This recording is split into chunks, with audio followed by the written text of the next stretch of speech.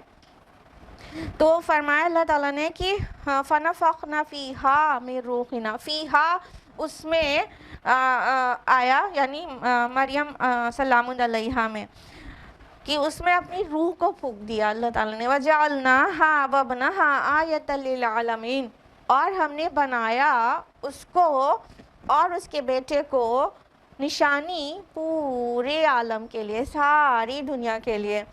تو یہاں پر جو ابنہا آیا ہے اس کا بیٹا، اور قرآن مجید میں ریپیٹیڈلی اس بات کا اس انداز میں آیا ہے کہ عیسیٰ ابن مریم مسیح عیسیٰ ابن مریم، اس بات کا رد ہے کہ وہ ابن اللہ نہیں تھے، not the son of God. he was